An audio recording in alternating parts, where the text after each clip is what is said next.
Hello friend, स्वागत है आपका अपने चैनल आज क्लास में। आज की इस वीडियो में सामाजिक विज्ञान के काफ़ी महत्वपूर्ण 30 ऑब्जेक्टिव प्रश्न का रिवीजन करेंगे। और ये जो 30 ऑब्जेक्टिव प्रश्न है ये आपके फाइनल बोर्ड परीक्षा के लिए काफ़ी महत्वपूर्ण है। तो एक भी प्रश्न आप लोग स्किप मत कीजिएगा, वीडियो को प्लीज़ आप लोग शुरू से लेके अंत तक देखिएगा। और चैनल को अभी तक आप सब्सक्राइब नहीं किए हैं तो चैनल को सब्सक्राइब कर लीजिएगा। और सब्सक्राइब करने के बाद एक बेल आइकन आता है तो बेल आइकन को दबा के ऑल पे कर लीजिएगा, ताकि जब भी लाइव क्लास हो तो आपके पास नोटिफिकेशन पहुंचता रहे। तो आइए शुरू करते हैं पहले नंबर प्रश्न से। तो पहला नंबर प्रश्न है कि गेहूं कौन सी फसल है। ए ऑप्शन है रबी फसल, बी ऑप्शन है खरीफ फसल, सी ऑप्शन है जायद फसल, डी ऑप्शन है नगदी फसल। तो यहाँ पे आपको बताना है कि गेहूं कौन सी फसल है। तो जो गेहूं है ये रबी फसल है, इसे आपको याद रखना है। यहाँ पे ए वाला ऑप्शन बिल्कुल ही सही हो जाएगा। ये देखते हैं अगला प्रश्न दो नंबर प्रश्न है कि हिंद चीन पहुंचने वाले प्रथम व्यापारी कौन थे। ए ऑप्शन है ब्रितानी, बी ऑप्शन है फ्रांसीसी, सी ऑप्शन है पुर्तगाली, डी ऑप्शन है डच। तो यहाँ पे आपको बताना है कि हिंद चीन पहुंचने वाले प्रथम व्यापारी कौन थे। तो पुर्तगाली थे। यहाँ पे सी वाला ऑप्शन बिल्कुल ही सही हो जाएगा। ये देखते हैं अगला प्रश्न तीन नंबर प्रश्न है कि भारत का मुख्य खाद्य फसल कौन सा है। ए ऑप्शन है गेहूं, बी ऑप्शन है चावल, सी ऑप्शन है मक्का, डी ऑप्शन है जौ। तो यहाँ पे आपको बताना है कि भारत का मुख्य खाद्य फसल कौन सा है। तो चावल है, इसे आपको याद रखना है। यहाँ पे बी वाला ऑप्शन बिल्कुल ही सही हो जाएगा। ये देखते हैं अगला प्रश्न चार नंबर प्रश्न है कि अंकोर वाट का मंदिर कहाँ स्थित है। ए ऑप्शन है वियतनाम में, बी ऑप्शन है थाईलैंड में, सी ऑप्शन है लाओस में, डी ऑप्शन है कंबोडिया में। तो यहाँ पे आपको बताना है कि अंकोर वाट का मंदिर कहाँ स्थित है। तो अंकोर वाट का मंदिर कंबोडिया में स्थित है। यहाँ पे डी वाला ऑप्शन बिल्कुल ही सही हो जाएगा। ये देखते हैं अगला प्रश्न पाँच नंबर प्रश्न है कि किस राज्य में मसाला सबसे अधिक होता है। ए ऑप्शन है केरल में, बी ऑप्शन है असम में, सी ऑप्शन है कर्नाटक में, डी ऑप्शन है पश्चिम बंगाल में। तो यहाँ पे आपको बताना है कि किस राज्य में मसाला सबसे अधिक होता है। तो केरल राज्य में मसाला सबसे अधिक होता है। यहाँ पे ए वाला ऑप्शन बिल्कुल ही सही हो जाएगा। सामाजिक विज्ञान के काफी महत्वपूर्ण 30 ऑब्जेक्टिव प्रश्न का रिवीजन करेंगे। तो एक भी प्रश्न आप लोग स्किप मत कीजिएगा, वीडियो को प्लीज आप लोग शुरू से लेके अंत तक देखिएगा। और वीडियो को अभी तक आप लाइक नहीं किए तो प्लीज आप लोग वीडियो को लाइक भी कर दीजिएगा। ये देखते हैं अगला प्रश्न 6 नंबर प्रश्न है कि हिंद चीन में कौन सा देश नहीं आता था। ए ऑप्शन है कंबोडिया, बी ऑप्शन है लाओस, सी ऑप्शन है वियतनाम, डी ऑप्शन है चीन। तो यहाँ पे आपको बताना है कि हिंद चीन में कौन सा देश नहीं आता था। तो चीन नहीं आता था, इसे आपको याद रखना है। यहाँ पे डी वाला ऑप्शन बिल्कुल ही सही हो जाएगा। ये देखते हैं अगला प्रश्न 7 नंबर प्रश्न है कि दाल किस पौष्टिक अंश का स्रोत है। ए ऑप्शन है प्रोटीन का, बी ऑप्शन है वसा का, सी ऑप्शन है कार्बोहाइड्रेट का, डी ऑप्शन है विटामिन का। तो यहाँ पे आपको बताना है कि दाल किस पौष्टिक अंश का स्रोत है। तो दाल प्रोटीन का स्रोत है। यहाँ पे ए वाला ऑप्शन बिल्कुल ही सही हो जाएगा। ये देखते हैं अगला प्रश्न 8 नंबर प्रश्न है कि जनेवा समझौता में किस देश को दो भागों में बांटा गया। ए ऑप्शन है चीन को, बी ऑप्शन है जापान को, सी ऑप्शन है वियतनाम को, डी ऑप्शन है भारत को। तो यहाँ पे आपको बताना है कि जनेवा समझौता में किस देश को दो भागों में बांटा गया। तो वियतनाम को बांटा गया, इसे आपको याद रखना है। यहाँ पे सी वाला ऑप्शन बिल्कुल ही सही हो जाएगा। ये देखते हैं अगला प्रश्न 9 नंबर प्रश्न है कि कपास सबसे अधिक किस राज्य में होता है। ए ऑप्शन है गुजरात में, बी ऑप्शन है बिहार में, सी ऑप्शन है उत्तर प्रदेश में, डी ऑप्शन है दिल्ली में। तो यहाँ पे आपको बताना है कि कपास सबसे अधिक किस राज्य में होता है। तो गुजरात राज्य में होता है। यहाँ पे ए वाला ऑप्शन बिल्कुल ही सही हो जाएगा। ये देखते हैं अगला प्रश्न 10 नंबर प्रश्न है कि तिनकठिया प्रणाली किन पर लागू की गई थी। ए ऑप्शन है उद्योगपतियों पर, बी ऑप्शन है व्यापारियों पर, सी ऑप्शन है श्रमिकों पर, डी ऑप्शन है किसानों पर। तो यहाँ पे आपको बताना है कि तिनकठिया प्रणाली किस पर लागू की गई थी। तो ये किसानों पर लागू की गई थी। यहाँ पे डी वाला ऑप्शन बिल्कुल ही सही हो जाएगा। ये देखते हैं अगला प्रश्न 11 11 नंबर प्रश्न है कि उजला सोना किसे कहा जाता है? ए ऑप्शन है कपास को, बी ऑप्शन है रेशम को, सी ऑप्शन है जूट को, डी ऑप्शन है गन्ना को। तो यहाँ पे आपको बताना है कि उजला सोना किसे कहा जाता है। तो उजला सोना कपास को कहा जाता है। यहाँ पे ए वाला ऑप्शन बिल्कुल ही सही हो जाएगा। आइए देखते हैं अगला प्रश्न 12 नंबर प्रश्न है कि फॉरवर्ड ब्लॉक की स्थापना किसने किया था? ए ऑप्शन है राम मनोहर लोहिया ने, बी ऑप्शन है सुभाष चंद्र बोस ने, सी ऑप्शन है लाला लाजपत राय ने, डी ऑप्शन है नरेंद्र देव ने। तो यहाँ पे आपको बताना है कि फॉरवर्ड ब्लॉक की स्थापना किसने किया था? तो सुभाष चंद्र बोस ने किया था। इसे आपको याद रखना है। यहाँ पे बी वाला ऑप्शन बिल्कुल ही सही हो जाएगा। ये देखते हैं अगला प्रश्न 13 नंबर प्रश्न है कि ऑपरेशन फ्लड का संबंध किससे है? ए ऑप्शन है कपास से, बी ऑप्शन है दूध से, सी ऑप्शन है चावल से, डी ऑप्शन है जूट से। तो यहाँ पे आपको बताना है कि ऑपरेशन फ्लड का संबंध किससे है? तो दूध से है। इसे आपको याद रखना है। यहाँ पे बी वाला ऑप्शन बिल्कुल ही सही हो जाएगा। ये देखते हैं अगला प्रश्न 14 नंबर प्रश्न है कि भारतीय राष्ट्रीय कांग्रेस के पहले अध्यक्ष कौन थे? ए ऑप्शन है व्योमेश चंद्र बनर्जी, बी ऑप्शन है एनी बेसेंट, सी ऑप्शन है बदरुद्दीन तैयब जी, डी ऑप्शन है महात्मा गांधी। तो यहाँ पे आपको बताना है कि भारतीय राष्ट्रीय कांग्रेस के पहले अध्यक्ष कौन थे? तो व्योमेश चंद्र बनर्जी थे। इसे आपको याद रखना है। यहाँ पे ए वाला ऑप्शन बिल्कुल ही सही हो जाएगा। ये देखते हैं अगला प्रश्न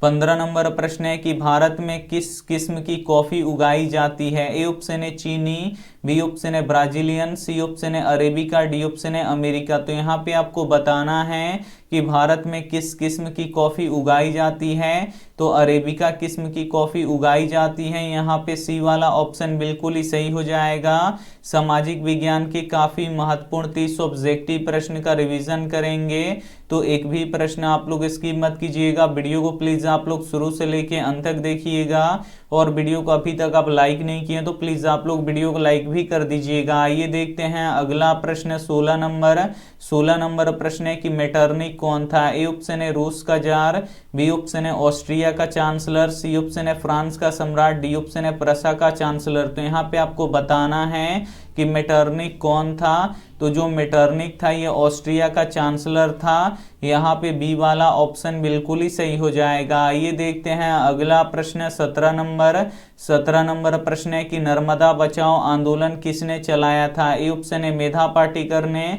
बी ऑप्शन है संदीप पांडे ने, सी ऑप्शन है अन्ना हजारे ने, डी ऑप्शन है अरविंद केजरीवाल ने। तो यहाँ पे आपको बताना है कि नर्मदा बचाओ आंदोलन किसने चलाया था? तो मेधा पाटिकर ने चलाया था। यहाँ पे ए वाला ऑप्शन बिल्कुल ही सही हो जाएगा। ये देखते हैं अगला प्रश्न 18 नंबर प्रश्न है कि हंगरी की राजधानी कहाँ है? ए ऑप्शन है बुडापेस्ट, बी ऑप्शन है रोम, सी ऑप्शन है पेरिस, डी ऑप्शन है मॉस्को। तो यहाँ पे आपको बताना है कि हंगरी की राजधानी कहाँ है। तो हंगरी की राजधानी बुडापेस्ट है। यहाँ पे ए वाला ऑप्शन बिल्कुल ही सही हो जाएगा। ये देखते हैं अगला प्रश्न 19 नंबर प्रश्न है कि यूरेनियम का प्रमुख उत्पादक स्थल कौन सा है? ए ऑप्शन है डिगबोई, बी ऑप्शन है झरिया, सी ऑप्शन है घाटशिला, डी ऑप्शन है जादूगोड़ा। तो यहाँ पे आपको बताना है कि यूरेनियम का प्रमुख उत्पादक स्थल कौन सा है। तो जादूगोड़ा है। यहाँ पे डी वाला ऑप्शन बिल्कुल ही सही हो जाएगा। ये देखते हैं अगला प्रश्न 20 नंबर प्रश्न है कि यूरोप का मरीज किसे कहा जाता है? ए ऑप्शन है तुर्की को, बी ऑप्शन है मिस्र को, सी ऑप्शन है यूनान को, डी ऑप्शन है इंग्लैंड को। तो यहाँ पे आपको बताना है कि यूरोप का मरीज किसे कहा जाता है। तो यूरोप का मरीज तुर्की को कहा जाता है। यहाँ पे ए वाला ऑप्शन बिल्कुल ही सही हो जाएगा। ये देखते हैं अगला प्रश्न 21 नंबर प्रश्न है कि पंजाब में भूमि निम्नकरण का मुख्य कारण कौन सा है? ए ऑप्शन है गहन कृषि, बी ऑप्शन है अधिक सिंचाई, सी ऑप्शन है वनोन्मूलन, डी ऑप्शन है अति पशुचरण। तो यहाँ पे आपको बताना है कि पंजाब में भूमि निम्नकरण का मुख्य कारण कौन सा है। तो अधिक सिंचाई है। इसे आपको याद रखना है। यहाँ पे बी वाला ऑप्शन बिल्कुल ही सही हो जाएगा। ये देखते हैं अगला प्रश्न 22 नंबर प्रश्न है कि यूरोपीय सभ्यता का पालन किसे कहा जाता है? ए ऑप्शन है जर्मनी को, बी ऑप्शन है यूनान को, सी ऑप्शन है इटली को, डी ऑप्शन है ब्रिटेन को। तो यहाँ पे आपको बताना है कि यूरोपीय सभ्यता का पालन किसे कहा जाता है, तो यूनान को कहा जाता है। यहाँ पे बी वाला ऑप्शन बिल्कुल ही सही हो जाएगा। ये देखते हैं अगला प्रश्न 23 नंबर प्रश्न है कि भारत में किस मिट्टी का विस्तार सबसे अधिक है। ए ऑप्शन है काली मिट्टी का, बी ऑप्शन है जलोढ़ मिट्टी का, सी ऑप्शन है बलुई मिट्टी का, डी ऑप्शन है पर्वतीय मिट्टी का। तो यहाँ पे आपको बताना है कि भारत में किस मिट्टी का विस्तार सबसे अधिक है, तो जलोढ़ मिट्टी का विस्तार सबसे अधिक है। यहाँ पे बी वाला ऑप्शन बिल्कुल ही सही हो जाएगा। आइए देखते हैं अगला प्रश्न 24 नंबर प्रश्न है कि सांप्रदायिक राजनीति किस पे आधारित होता है। ए ऑप्शन है धर्म पर, बी ऑप्शन है क्षेत्र पर, सी ऑप्शन है चरित्र पर, डी ऑप्शन है इनमें से कोई नहीं। तो यहाँ पे आपको बताना है कि सांप्रदायिक राजनीति किस पे आधारित होता है, तो ये धर्म पर आधारित होता है। यहाँ पे ए वाला ऑप्शन बिल्कुल ही सही हो जाएगा। ये देखते हैं अगला प्रश्न 25 नंबर प्रश्न है कि भारत के किस राज्य में कोयले का सबसे अधिक उत्पादन होता है। ए ऑप्शन है बिहार में, बी ऑप्शन है झारखंड में, सी ऑप्शन है उत्तर प्रदेश में, डी ऑप्शन है पश्चिम बंगाल में। तो यहाँ पे आपको बताना है कि भारत के किस राज्य में कोयले का अधिक उत्पादन होता है, तो झारखंड में होता है। इसे आपको याद रखना है। यहाँ पे बी वाला ऑप्शन बिल्कुल ही सही हो जाएगा। ये देखते हैं अगला प्रश्न 26 नंबर प्रश्न है कि साम्यवादी शासन का पहला प्रयोग कहाँ हुआ था। ए ऑप्शन है रूस में, बी ऑप्शन है जापान में, सी ऑप्शन है चीन में, डी ऑप्शन है क्यूबा में। तो यहाँ पे आपको बताना है कि साम्यवादी शासन का पहला प्रयोग कहाँ हुआ था, तो रूस में हुआ था। इसे आपको याद रखना है। यहाँ पे ए वाला ऑप्शन बिल्कुल ही सही हो जाएगा। ये देखते हैं अगला प्रश्न 27 नंबर प्रश्न है कि काली मृदा का दूसरा नाम क्या है। ए ऑप्शन है बलुई मिट्टी, बी ऑप्शन है रेगुन मिट्टी, सी ऑप्शन है लाल मिट्टी, डी ऑप्शन है पर्वतीय मिट्टी। तो यहाँ पे आपको बताना है कि काली मृदा का दूसरा नाम क्या है, तो रेगुन मिट्टी है। इसे आपको याद रखना है। यहाँ पे बी वाला ऑप्शन बिल्कुल ही सही हो जाएगा। ये देखते हैं अगला प्रश्न 28 नंबर प्रश्न है कि रूस में जार का अर्थ क्या होता है। ए ऑप्शन है पीने का बर्तन, बी ऑप्शन है रूस का सामंत, सी ऑप्शन है रूस का राजा, डी ऑप्शन है इनमें से कोई नहीं। तो यहाँ पे आपको बताना है कि रूस में जार का अर्थ क्या होता है, तो रूस का राजा होता है। यहाँ पे सी वाला ऑप्शन बिल्कुल ही सही हो जाएगा। ये देखते हैं अगला प्रश्न 29 नंबर प्रश्न है कि किस राज्य में वनों का विस्तार अधिक है। ए ऑप्शन है उत्तर प्रदेश में, बी ऑप्शन है हरियाणा में, सी ऑप्शन है मध्य प्रदेश में, डी ऑप्शन है बिहार में। तो यहाँ पे आपको बताना है कि किस राज्य में वनों का विस्तार अधिक है, तो मध्य प्रदेश में वनों का विस्तार अधिक है। यहाँ पे सी वाला ऑप्शन बिल्कुल ही सही हो जाएगा। ये देखते हैं अंतिम प्रश्न 30 नंबर प्रश्न है कि the history of the loss of Vietnam के लेखक कौन है। ए ऑप्शन है हो ची मिन, बी ऑप्शन है फान बोई चाओ, सी ऑप्शन है कुआंग, डी ऑप्शन है त्रियू। तो यहाँ पे आपको बताना है कि the history of the loss of Vietnam के लेखक कौन है, तो फान बोई चाऊ है। इसे आपको याद रखना है। यहाँ पे बी वाला ऑप्शन बिल्कुल ही सही हो जाएगा। सामाजिक विज्ञान के काफी महत्वपूर्ण 30 ऑब्जेक्टिव प्रश्न का रिवीजन कर चुके हैं, तो इसमें से जो भी प्रश्न आपको याद ना हो तो प्लीज आप लोग उसे नोटबुक पे लिख के जरूर याद कर लीजिएगा। और ये रहा आपके लिए होमवर्क प्रश्न। इसका जवाब आपको कमेंट बॉक्स में देना है कि भारत का सबसे बड़ा बंदरगाह कहा जाता है। ए ऑप्शन है मुंबई को, बी ऑप्शन है चेन्नई को, सी ऑप्शन है कोलकाता को, डी ऑप्शन है कांडला को। तो जो भी ऑप्शन आपको सही लगे वो आप हमें कमेंट करके जरूर बताइएगा। वीडियो को लाइक नहीं किए तो प्लीज आप लोग वीडियो को लाइक कीजिए, अपने दोस्तों के पास इस वीडियो को जरूर शेयर कीजिए, और चैनल को सब्सक्राइब नहीं किए तो चैनल को सब्सक्राइब कीजिए।